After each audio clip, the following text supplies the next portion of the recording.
No Viva Saúde de hoje vamos falar sobre pré-natal. Não sai daí, tem muita informação para compartilhar com você.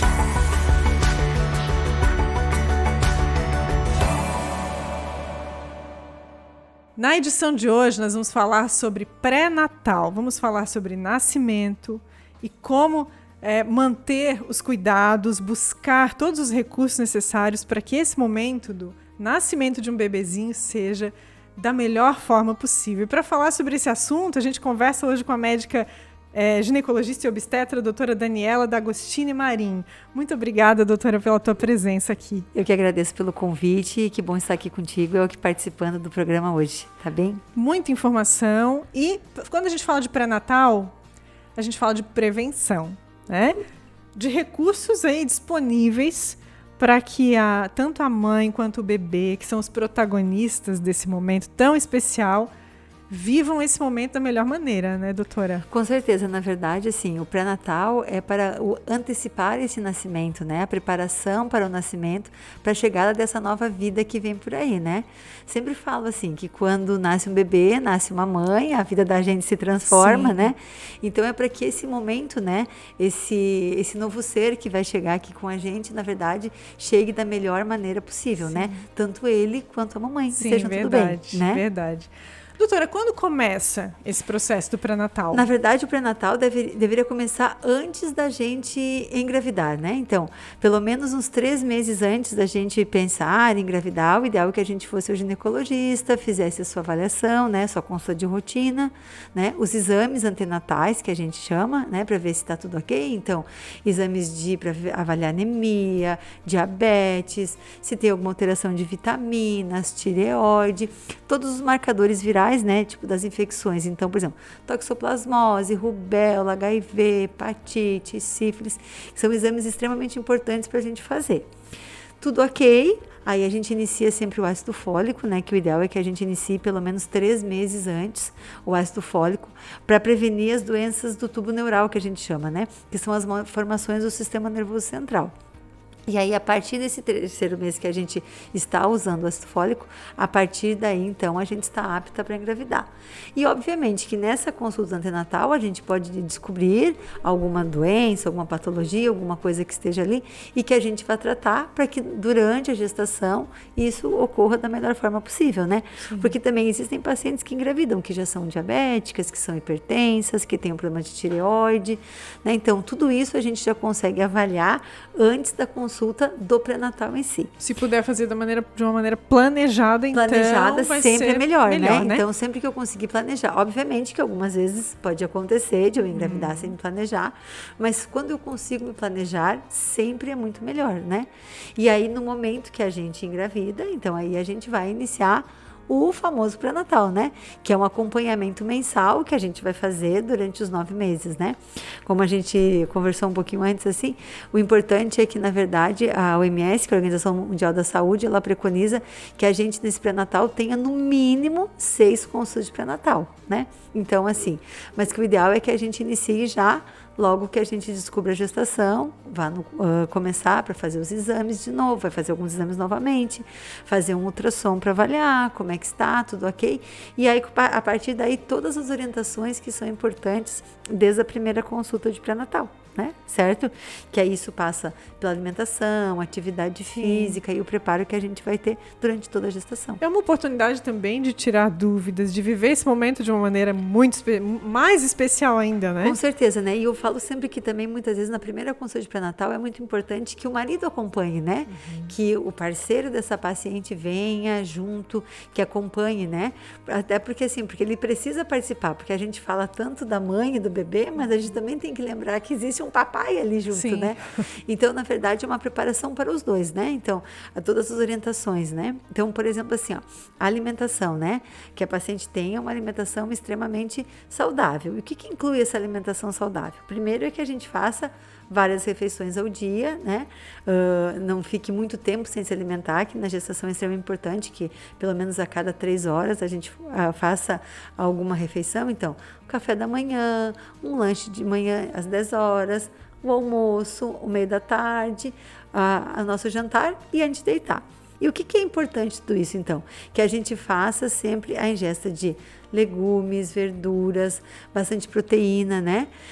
O carboidrato é importante, né? Os cereais, o arroz, o feijão, mas sempre um pouquinho mais moderado pelo risco, né? Do ganho de peso durante a gestação, essa coisa toda. Esse ponto é bem importante, Esse né? é bem importante, E é né? uma dúvida bastante comum, né? Uma coisa que a gente também sempre pede, assim, é que a gente evite um pouquinho a carne crua, né? Então, o peixe cru. Eu ia te perguntar isso.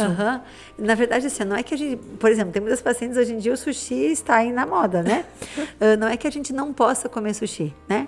Mas, então, o primeiro trimestre sempre é importante que a gente avalie, faça os exames, por exemplo, xenotoxoplasmose, né? Se a paciente nunca teve, tem que ter um cuidado especial com a carne crua, né? Tem um exame que faz, Tem né? um exame que faz para avaliar, né? Pra ver Para ver se a paciente já teve ou não. E se ela não teve, a gente tem que ter esse cuidado especial, assim, né?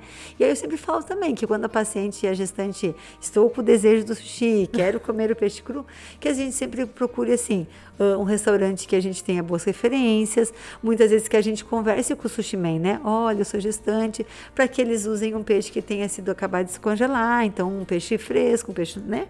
Então isso é uma coisa importante, assim, né? Essas orientações porque muitas pacientes gostam. E a mesma coisa, assim, em relação a gente fazer, tem muitas pessoas que gostam do quibe, o quibe cru, né? Então, a paciente que teve toxoplasmose tem que evitar, que nunca teve toxoplasmose, perdão, precisa evitar esse tipo de carne, né? Mas a paciente que já teve, tranquilamente, né? Pode ter uma alimentação, pode comer que não vai ter problema de pegar uma orientação que acontece no pré-natal, né? Que é uma orientação do pré-natal nesse período, Por né? isso a importância aí de estreitar esse relacionamento. E é extremamente importante também lembrar que a paciente, durante o pré-natal, ela precisa fazer uma ingesta diária de líquido bem importante, né? Eu brinco sempre que o bebê vive no meio líquido, então, na verdade, a gente precisa se hidratar, né? Então, é importante que pelo menos, no mínimo, uns 2 litros de água, né? E que isso também muitas vezes inclui. Eu peço sempre que elas usem suco de fruta natural, né? Então, laranja, limão, não existe nenhum suco que seja proibido, né? Porque algumas, doutora, tal suco eu posso tomar? Não posso. Não, pode fazer. Se você gosta, pode ingerir qualquer tipo de suco, né? A mesma coisa os chás, que muitas vezes elas perguntam, né? Então, um chazinho, erva doce, erva cidreira, camomila, hortelã. Pode, o que não é indicado? Na verdade, assim, não existe nenhum chá. Não pode. A gente evita chá que tem grande quantidade de cafeína. Então, por exemplo, chá preto, chá verde. Por quê? Para não deixar Porque eles são estimulantes, né? Na verdade, são até por causa do bebê mesmo, né? Então, eles são muito estimulantes, então a gente não deve usar a mesma coisa o café, né? O café o café preto em grande quantidade, a gente também tem que evitar. O que a gente pode, eu oriento para os pacientes também, muitas vezes o café é descafeinado, né? Então, assim, eu gosto muito de café, doutora, não consigo ver sem meu cafezinho. Então, vamos tentar usar o café descafeinado, porque a cafeína é estimulante, então o ideal é que a gente não use. Então, mas é importante que a paciente tome bastante líquido e que ela se adapte a isso, né? Então, vou carregar uma garrafinha d'água, vou carregar ela sempre comigo, né? Ainda mais, por exemplo, agora, as grávidas deste momento, né? Um calor enorme, gigante, né? Então, é importante que sempre esteja hidratada. Sempre esteja hidratada. Por que o estimulante, agora eu fiquei curiosa, assim, por que evitar bebidas que estimulem o bebê? Na verdade, assim, quando a gente usa muitos estimulantes, assim, é por causa do crescimento do feto, né? Então, a gente tem que evitar que existe esse estímulo, né? Então, a gente evita qualquer tipo de estimulante, né? Isso pode interferir nesse processo do feto, de crescimento e desenvolvimento do bebê, tá bem? Então, a gente tem que evitar o estimulante, certo? É verdade que o paladar do bebê, ele começa a se formar no útero? Ou seja, os alimentos que a gestante consome pode afetar o paladar do bebê, por exemplo? Ele pode gostar de coisas que ela ingeria na gestação? Curiosidade. Não existe muito essa relação assim. Vou te dizer que não é regra. Não existe um estudo que diga assim, olha, se a mãe comer um monte de abacaxi, o bebê só vai querer comer abacaxi. Ou ao contrário, a mãe só comeu pão de queijo, o bebê vai gostar só de pão de queijo, por exemplo, né? Mas assim, não existe essa regra, né? Na verdade, a alimentação da mãe, porque na verdade o que vai para o bebê não é o alimento que a gente come, né? São os nutrientes que esse alimento produz. Porque, na verdade... Ele não tem essa percepção do paladar. Sabor. Porque, na verdade, o que vai para o bebê, na verdade, é através da corrente sanguínea. Então, são os nutrientes que vão para o bebê. Então, através do sangue, vai passar pelo cordão umbilical e aí vai nutrir esse bebê. Sim. Tá bem? Certo? Então, é por isso que a gente tem que ter uma alimentação saudável para que esses nutrientes cheguem de uma forma saudável ao bebê. Então, coisas que a gente deveria evitar. Por exemplo, salgadinhos, né? chips, muito doce, né? Tem paciente que adora chips, né? A gente tem que evitar na gestação, que na verdade tem que evitar uma vida inteira, né? Mas principalmente porque muitas vezes eles têm uma grande quantidade de sal também, né? As coisas muito doces também, o doce a gente tem que evitar um pouquinho, porque também, assim, mesmo o carboidrato aumenta o risco da diabetes, né? Então são coisas que a gente tem que cuidar. Tem isso, assim, né? Curioso isso que a doutora falou agora, porque o carboidrato ele se transforma em açúcar, né?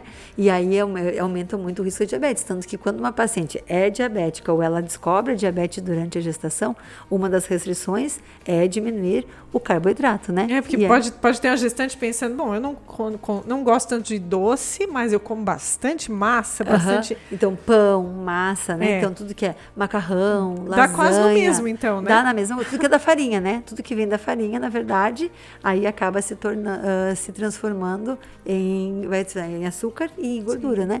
E aí, para o bebezinho, isso é ruim, né? E uma pergunta que muitas vezes as pacientes fazem, né? Doutora, se eu tenho diabetes, o meu neném vai nascer diabético? Não, a diabetes é da mãe, né? Não é, a diabetes não é do bebê. E qual é o risco disso na gestação? Então, se eu tenho diabetes na gestação e eu não tenho uma alimentação saudável, que eu não controle, o que acontece? Em geral, o bebê, ele produz a insulina que a mãe não produz. E aí ele vai começando a crescer, vai ganhando peso, vai engordando. Quando o bebê nasce, na verdade, então ele vai ter um monte de insulina, mas ele não tem mais aquela glicose que a mãe tinha. E aí existe o risco do bebê fazer hipoglicemia e de ele convulsionar. Então é por isso que é extremamente importante que a gente tenha um controle para que o bebê não ganhe esse peso excessivo, porque ele vai ter um monte de insulina, nasceu e cadê a glicose da mãe? Ela não existe mais. E aí ele vai fazer hipoglicemia. Até mamães que já ganharam, que muitas vezes não assistiram o programa, sabem que quando o bebê nasce, filho de mãe diabética, ou ele nasce acima dos 4 quilos, é feito o controle do HGT no bebezinho, né? Então, fura o pezinho do bebezinho para fazer o controlezinho da glicose, para avaliar se está em hipoglicemia ou não, para não correr o risco da convulsão. Né? O pré-natal, super importante aí, é uma informação de tantas, né, que a gente tem. Isso, e na verdade, assim... que faz toda a diferença. Isso, e a diabetes, muitas vezes a gente descobre a diabetes na consulta antenatal já, ou a gente acaba descobrindo durante a gestação, a paciente acaba fazendo. Mas esse quadro de diabetes, ele é diferente do tipo 1, tipo 2? Ele na verdade, acontece naquele momento ali, né? Existe a paciente que era diabética antes, já sabe da mente que histórico. Já era diabética, já usa medicação, já usa insulina, né? E existe a paciente que faz a diabetes gestacional, que é durante a gestação. Que aí a gente faz o diagnóstico pelo exame da glicemia, né, de jejum, e pelo teste oral, que é aquele que toma o líquido doce, que muitas pacientes não gostam de fazer, mas que ele é um exame extremamente importante, né? Então é aquele exame que a gente vai no laboratório, coleta o sangue, toma um líquido bem doce e fica 2 horas lá esperando, né? Certo? E aí eu sempre brinco com as pacientes assim, né? Na verdade são 2 horas sentadinha lá. Então não leve mais o tricô e o crochê, porque não faz mais, mas pelo menos o celular a gente leva para o tempo passar um pouquinho, né? Sim.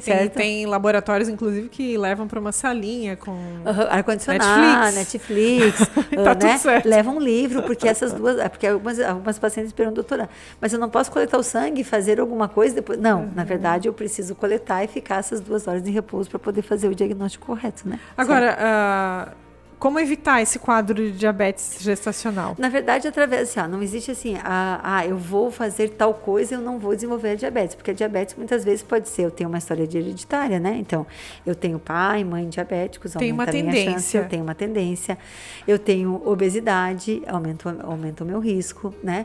Eu tenho, tenho alguma alteração de colesterol, triglicerídeos, eu tenho o que a gente chama muitas vezes de... Me fugiu a palavra agora. Meu Deus. A síndrome metabólica, né? Algumas pacientes têm síndrome metabólica. E aí, com isso, elas têm uma chance maior de desenvolver diabetes também. Então, a gente precisa... O cuidado todo é através da alimentação. Por isso, monitoramento. Por isso que é importante a gente ter uma alimentação saudável, correta. Então, evitar os carboidratos, evitar o doce, que a gente também vai diminuir a chance. Mas não significa que eu não vou ter, né? Porque algumas vezes é próprio da gestação. Entendi. E não Perdão, e também não significa que se eu tenho numa gestação, obrigatoriamente eu vou ter nas outras também, tá bem? Certo? Então, algumas vezes eu posso ter numa, não ter na outra, ou na primeira eu não tive e tenho na segunda, ou vice-versa, tá bem? Uma gestação pode ser bem diferente da outra, Uma né, gestação doutora? pode ser completamente diferente da outra, assim como né? também pode ser bem parecida, né? Pode ser, na Não verdade. é regra. Não é regra, na verdade. E também não tem relação com o sexo do bebê, né? Ah, porque eu era um menino agora. Por exemplo, numa gravidez eu enjoei um monte e na outra eu não enjoei nada, né? Isso também não tem relação com o sexo do bebê, né? Isso, na verdade, é de cada gestação. Então, tem pacientes que enjoam um monte, na próxima gestação não tem absolutamente nada, ou o contrário, né? Ou tem pacientes que enjoam todas as gestações e também tá tudo certo, né? Ou, na verdade, assim, sempre falo que algumas vezes é todo como a gente está vivenciando aquela situação também, né? Sim. Certo? Então, muitas vezes, para uma gestação, existe uma expectativa muito maior, era a minha primeira gestação, tudo é novidade, então isso me gera um grau de ansiedade maior também, certo?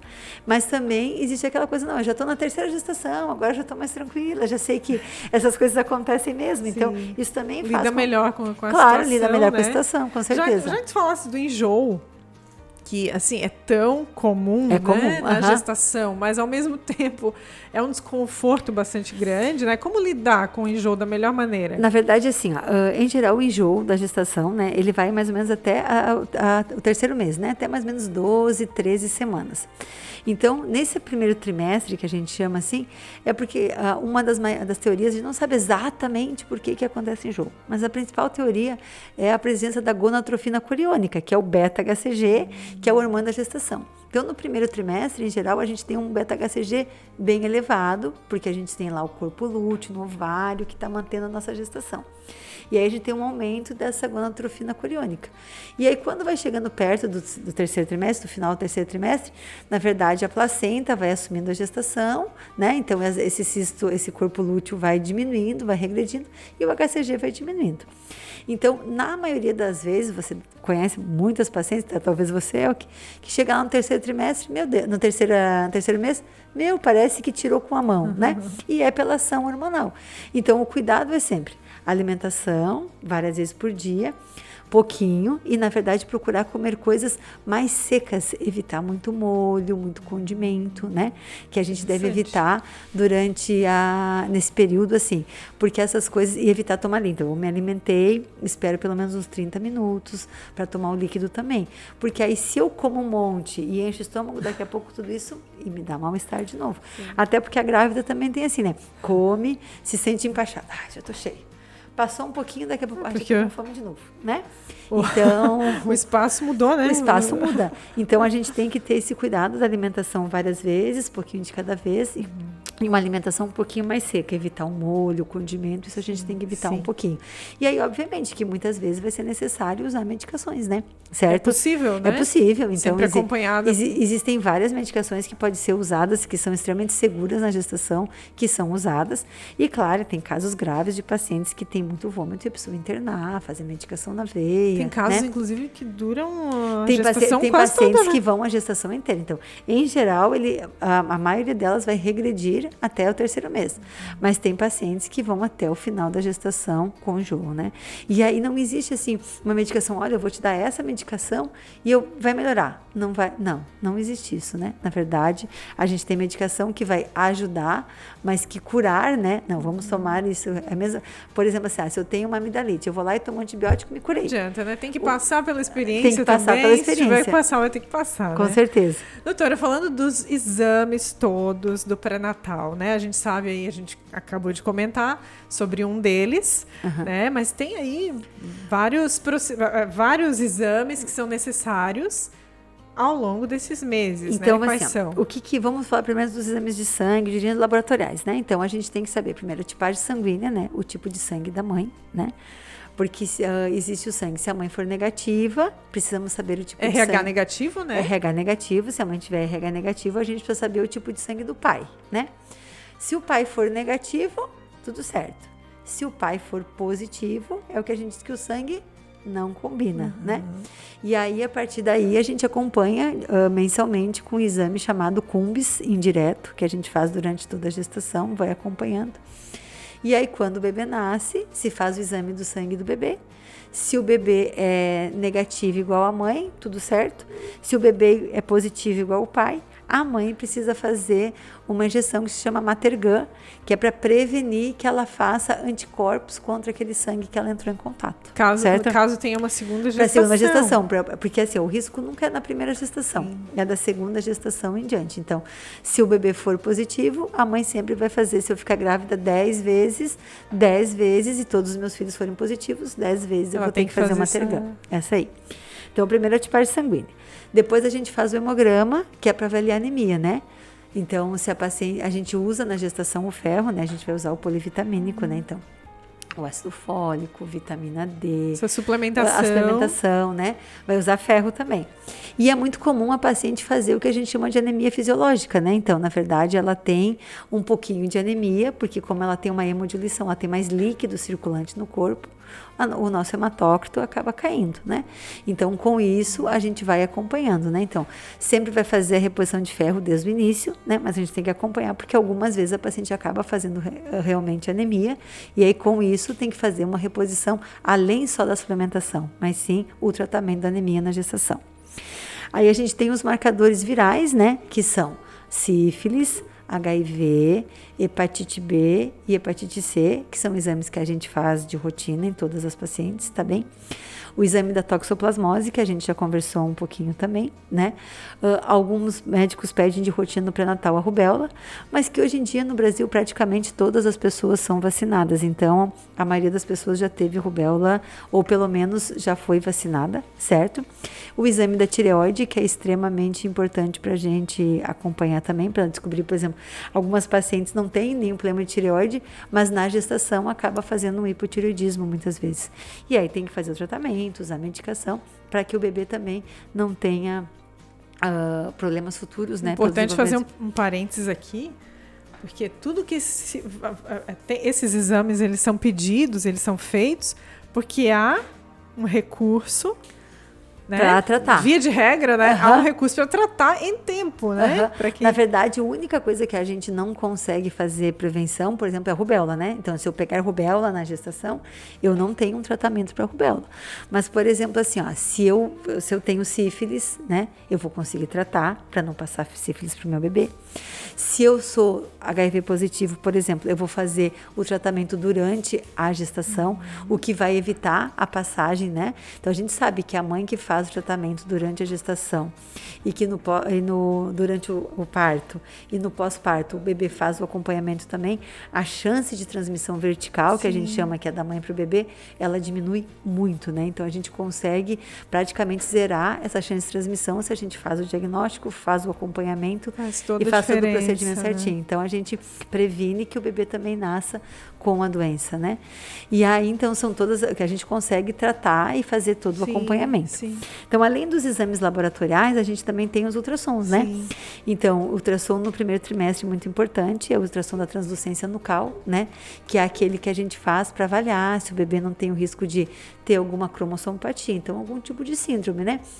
Síndrome de Down, de Duarte, de Patau, que são as síndromes mais comuns assim, ou alguma malformação mesmo, né? Então, sempre que a gente tem uma translucência nucal alterada, não significa obrigatoriamente que meu bebê vai ter alguma alteração, mas é imprescindível que eu continue a minha investigação, né? Então, se eu faço uma translucência nucal normal, também não significa que não há nada, mas a minha chance de o bebê ter alguma coisa é muito pequena. Mas se eu tenho uma translucência nucal alterada, obviamente que eu tenho que investigar, né? Eu vou fazer a investigação com outros exames para fazer a avaliação, né? Então, daí no primeiro trimestre são esses exames que a gente vai fazer. No segundo trimestre, a gente faz um morfológico, que é uma ultrassom que todas as mães gostam de fazer, né? Que é aquele ultrassom que mostra todo o bebê. Os dedinhos que vê todos, né? Então, eu falo sempre que ele faz todo o desenho anatômico do bebê, né? Então, desde o cérebro, né? Face, pescoço, tórax, membros, abdômen, genitais, né? Então, tudo isso a gente acaba fazendo toda essa avaliação. Obviamente que ele também não é um exame que me consegue ver todas as patologias, né? Mas é uma grande chance de eu fazer o exame, se está tudo bem ali, provavelmente o nosso bebezinho vai nascer tudo bem. E aí no segundo trimestre, então, que a gente faz o exame esse do líquido doce, que a gente conversou, e que a gente tem que repetir alguns exames. O hemograma, da anemia, se eu nunca tive toxoplasmose, né? Se minha toxoplasmose negativa, eu preciso repetir novamente. Eu sempre repito o exame da sífilis, que é preconizado pela tem alguns que são repetidos, que se repetem, né? Se repetem.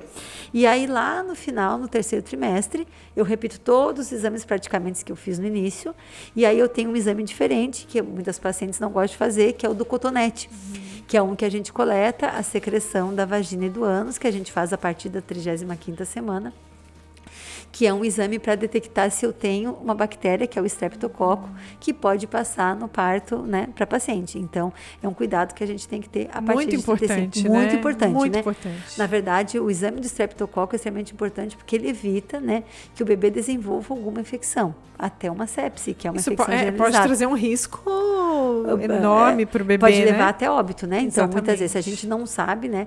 Algumas pacientes perguntam, mas doutor, eu vou fazer cesárea. Mas vamos que você entre em trabalho de parto, que a bolsa rompa. Eu preciso Vai saber. ter contato, porque eu vou né? ter contato. Então, é importante que, na verdade, eu faça o exame, até porque quando o bebê nasce, para ter esse acompanhamento, né? Então, é um exame diferente. E, obviamente, que durante o pré-natal, a gente vai fazer outros ultrassons para avaliar também, né? E aí, vai depender também a necessidade de cada paciente. Então, a gente diz que uma paciente de baixo risco, né? Então, uma paciente que não tenha nenhum fator de risco nessa gestação, ela, obviamente, provavelmente vai fazer menos exames do que uma paciente de alto risco. O que a gente considera uma paciente de alto risco? Hipertensão, diabetes, anemia, uma paciente que não tenha uma alimentação saudável, né? Então, alguns tipos de idade atividade. também A é idade fator. materna, né? Então, acima dos 35 anos, Inclusive, a gente considera isso tem acontecido fator... com mais frequência, né, doutora? Com As certeza, mulheres né? estão deixando, postergando um pouquinho mais a porque, gestação. na verdade, hoje em dia as mulheres estudam, né? Então, na verdade, como a gente Estudam, trabalham, pensam na carreira isso, também, né? Então, acaba postergando essa gestação para mais tarde, né? E a gente, obviamente, acima dos 35 anos, a gente aumenta o risco, né? De desenvolver algumas patologias na gestação, aumenta o risco do bebê ter alguma síndrome, alguma coisa. Então, é um acompanhamento de um risco maior. E o extremo contrário também, né? A paciente jovem, adolescente, também é uma paciente de risco, porque, na verdade, a princípio, ela ainda não estaria apta para ter um bebezinho. Né? Não só do ponto físico, mas também do ponto emocional e de todos os cuidados, né? Com certeza. Sim. Doutora, por que tem, até é estatístico isso, por que o pré-natal ele é responsável por reduzir significativamente o número de partos prematuros? Porque, na verdade, quando a gente faz o pré-natal, a gente consegue detectar patologias que vão fazer com que o meu bebê não nasça precocemente, né? Então, por exemplo, assim, a prematuridade muitas vezes está relacionada com a gestação de alto risco. A hipertensão, a diabetes, né? Doenças que podem fazer o meu bebê nascer antes do prazo. Assim como algumas pacientes também têm o risco do trabalho de parto prematuro, né? Hoje em dia existe um exame que a gente diz que é um exame para prevenir isso, que é a medida do comprimento do colo do útero. Então, em torno de 22 semanas, mais ou menos, de gestação, quando a gente faz o morfológico, a gente mede o comprimento do colo uterino. E a gente sabendo que um colo uterino acima de 3 centímetros, a minha chance de ter um parto prematuro, sem, claro, uma patologia associada, se reduz muito, né? Então, se eu faço pré-natal, se eu faço o acompanhamento, e aí eu vou conseguir fazer esse diagnóstico precocemente e vou evitar o parto prematuro, né? Antes da pandemia, eu fiz o mestrado, né? E o meu mestrado foi sobre nascimentos, né? Sobre os partos, até foi um projeto que o hospital teve, que era o projeto Parto Adequado, que foi um projeto nacional para diminuir os índices de cesárea, né? Porque o Brasil, hoje em dia, nós somos o segundo lugar no mundo em número de cesarianas, né? A gente só perde para a República Dominicana. E aí o Brasil tinha praticamente 90% das pacientes a nível de convênio particular, o índice de cesárea era altíssimo. E aí veio toda uma campanha para redução. E o hospital fez parte disso e o meu mestrado foi sobre isso. E aí se conseguiu, no trabalho a gente descobriu que 10% em 2 anos, que foi o acompanhamento que a gente fez, 10% dos partos foram prematuros, né? E, na verdade, não houve uma mudança de um ano para outro. Mas a relação está com a gestação de alto risco, né? Então, por exemplo, as hipertensas, as diabéticas, a gestação gemelar, que é uma coisa que a gente não falou, né? A gemelaridade. Os gêmeos, né? Gêmeos. Os gêmeos, trigêmeos, né? Sim. Eles aumentam o risco também da prematuridade. Mas, então, assim, o que muitas vezes falta? É lá o pré-natal. Talvez, existem coisas que a gente não vai conseguir mudar. É o que, né? É tipo assim, a paciente que vai fazer uma pré-eclâmpsia grave, o pré-natal vai prevenir, mas ele não vai evitar que a paciente tenha essa pré-eclâmpsia. Mas a gente consegue descobrir e tratar para que mãe e bebê fiquem bem. O que, né? que é a pré-eclâmpsia, A pré-eclâmpsia, para quem não sabe? É a doença hipertensiva específica da gestação. É a pressão alta da gestação que desenvolve. A pré-eclâmpsia é uma doença que tem um risco enorme, tanto para a mãe quanto para o bebê. Existe a eclâmpsia, que é quando a paciente convulsiona, né? Que é um risco enorme, né? Então, a convulsão. E aí, a gente não quer descobrir neste ponto, né? Que a paciente chegue na maternidade convulsionando. Se eu faço pré-natal e descubro que essa paciente... Porque antes de eu convulsionar, provavelmente eu vou ter sinais anteriores, né? Vou começar a ter pressão alta, dor de cabeça, algumas pacientes enxergam umas estrelinhas piscando, dor no estômago, né? Então, existem alguns sinais que a gente consegue diagnosticar antes da gente chegar no extremo, que é a eclâmpsia, né? Que é a convulsão. Então, se eu faço pré-natal e acompanho, provavelmente eu vou conseguir descobrir isso antes de eu chegar no que eu não quero, que é a convulsão. Sim. E aí, muitas vezes, isso acaba desenvolvendo não lá no final, né? Isso pode acontecer mais precocemente, 28, 30, 32 semanas. E aí, quando a gente desenvolve uma doença tão grave, acaba tendo a prematuridade. Mas a gente consegue se preparar com isso, tanto para a mãe quanto para o bebê, fazer o corticoide. Muitas pacientes que estão nos ouvindo sabem que é uma injeção que a gente faz para amadurecer o pulmãozinho do bebê, né? Para ajudar que quando o bebê nasça, na verdade, esse pulmão esteja maduro. Mesmo que ele nasça antes do tempo. Mesmo que ele nasça antes do tempo. Então, o que a gente sabe? Que o corticoide, o último órgão da gente a ficar maduro, né? A estar pronto para nascer, é o nosso pulmão, né? Então, por isso que quando o bebê nasce, muitas vezes tem dificuldade respiratória, tem que ir para UTI, tem que ficar lá no oxigênio, porque, na verdade, esse pulmão não estava pronto. Se a gente faz o corticoide, a gente previne isso. Então, tantos anos de corticoide sendo usado aí, o que a gente já sabe? Que existem 3 coisas que o corticoide previne, que é a hemorragia cerebral, que o bebezinho prematuro tem um risco maior, né? A lesão pulmonar, né? Quando o bebezinho tem a síndrome da angústia respiratória, né? Então, na verdade, se a gente faz o corticoide, a gente previne. E uma outra doença que é mais rara, não é tão comum, que muitas vezes os pacientes ouvem falar, que é a enterocolite necrotizante. Então, quando os bebês nascem prematuros, eles também podem fazer a enterocolite, que é a nível de intestino. Certo? Então, a gente sabe que quando a gente faz o corticoide, a gente está ajudando a prevenir essas 3 órgãos tão importantes, né? Cérebro, pulmão e o intestino. E assim ele nasce, né? No tempo que for, mas de uma maneira com uma prevenção, né? Sim. A gente não pode dizer que eu fiz o corticoide, tudo isso que a doutora falou não vai acontecer. Pode acontecer que eu faça a hemorragia, pode ser que eu tenha a dificuldade respiratória, né, a síndrome da angústia respiratória, e pode ser que eu faça enterocolite. Mas se eu consigo fazer o corticoide, é uma chance maior que eu tenho de evitar que isso aconteça. Doutora, a infecção urinária, né, que muitas vezes parece tão inofensiva, mas que pode também acarretar, na verdade, em um parto prematuro. Algumas vezes, assim, a gente pode ter a infecção urinária sintomática, né, que é aquela que a gente tem a ardência, a disúria, que vai a polaciúria, que está indo toda hora no banheiro fazendo xixi, né? Certo? Então, que a gente vai urinar. E aí, na verdade, mas a gente muitas vezes na gravidez tem uma coisa que chama que é bacteriúria assintomática, que a paciente tem a bactéria e que ela não sabe. E aí a bacteriurina sintomática, porque aí quando eu tenho sintomas, eu vou consultar e vou tratar. Agora, se eu tenho a bactéria sem saber, na verdade eu tenho um risco maior dessa bactéria ascender e subir para o rim. E aí fazer uma pielonefrite, que é uma infecção muito mais grave, que é no rim. E aí muitas vezes faz febre, tem que ficar internada, fazendo antibiótico, né? E aí, isso também aumenta o risco de eu ter um parto prematuro. Mas isso pode ser detectado na gestação, né? Então, os exames que a gente vai fazer, eu falei dos de sangue, né? E aí, o exame de urina, que é extremamente importante da gente fazer também.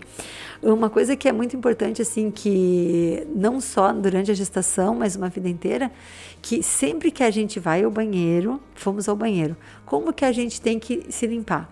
Sempre de frente para trás, né? Porque, na verdade, a nossa urina, ela não vai ter bactérias. Então, eu vou fazer xixi, vou me limpar para trás e aí vou levar a urina lá pro ânus, né? Agora, o contrário, o nosso ânus tem bactérias. Então, se mesmo eu fui no banheiro, não evacuei absolutamente nada, mas se eu me limpar para frente, eu sempre tenho a chance de trazer essas bactérias e elas vão contaminar a minha urina. Então, desde criança, o ideal é que todas as mulheres aprendessem que a gente, mesmo que não evacuou, que a gente sempre... Ensinar as meninas a fazer isso corretamente. Fazer a higiene corretamente, né? Porque aí, na verdade, isso é extremamente importante, assim, não só durante a gestação, até muitas mulheres que têm infecção urinária de repetição, porque, na verdade, o que acontece? A gente tem a nossa uretra, a nossa vagina e o nosso ânus muito próximos, né? Diferentemente do homem, né? Que, na verdade, o pênis é muito mais longo, então a chance de uma infecção urinária é muito menor. Agora, a gente, como tudo é muito próximo, existe um maior risco de contaminação. E interno também, né? E interno, né?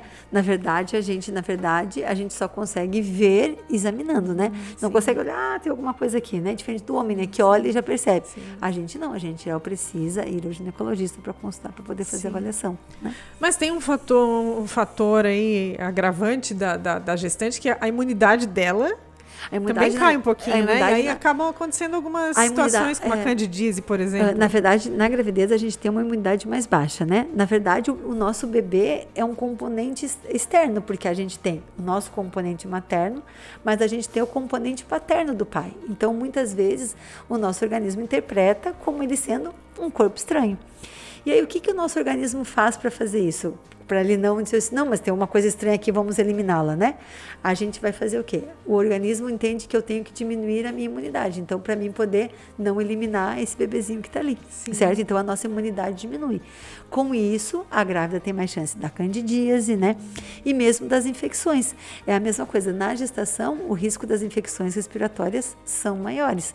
Não só pela nossa imunidade mais baixa, porque também pela nossa capacidade pulmonar, né? Porque quando a gente está grávida, a nossa barriga vai crescendo, vai empurrando nosso diafragma, capacidade pulmonar menor.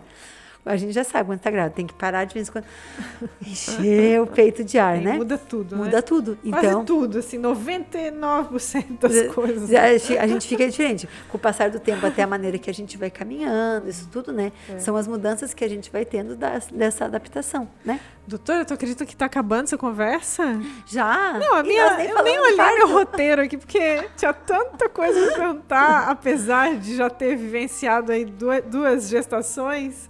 E é maravilhoso, né? Indescritível, mas a gente sempre tem curiosidade a respeito desse assunto. Tenho certeza que muita gente em casa tem, mas teremos outras oportunidades.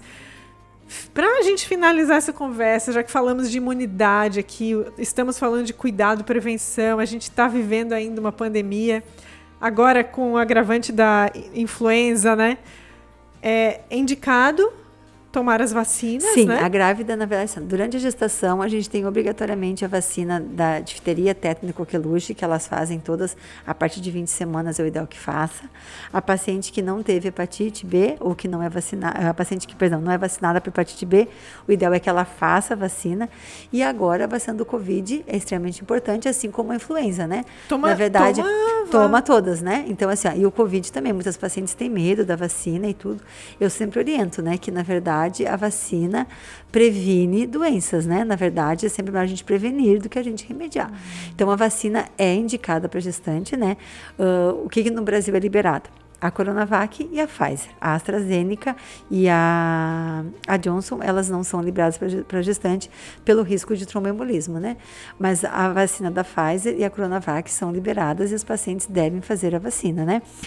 A gente está vendo agora na pandemia que, na verdade, a vacina, né, preveniu muito, né, nossos casos, apesar da gente ter muito mais casos atualmente, né? Estamos vivendo aqui na nossa cidade agora um boom de casos, mas que, na verdade, a gente precisa manter, né, distanciamento social, uso máscara, o álcool e fazer a vacina, né? A vacina salva vidas. É verdade. Doutora, muito, muito obrigada, doutora Daniela. Conversei com a doutora Daniela. Nem falamos sobre o parto. Não, então, nem falamos sobre o parto, mas eu quero já deixar o convite aqui para tu voltares aqui, para a gente falar sobre parto, porque tem tanta coisa para falar sobre esse tema, né?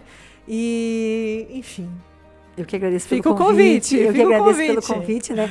E eu percebesse que eu gosto de falar, né? Então, pode né? me convidar. Super bem-vindo, papo tá bem? Super bem-vindo. Muito obrigada mais uma vez. Eu que agradeço pela Unimed, a Unisul, por ter me convidado para estar aqui. Tá bem, querida? Muito obrigada. A gente também agradece a sua audiência. Não esqueça de mandar sua dúvida para os canais da Unimed Tubarão e, na medida do possível, a gente vai aqui pontuando algumas pautas que possam responder ao seu questionamento, à sua dúvida e trazer mais informação, mais qualidade de vida para você. Até a próxima edição do Viva Saúde.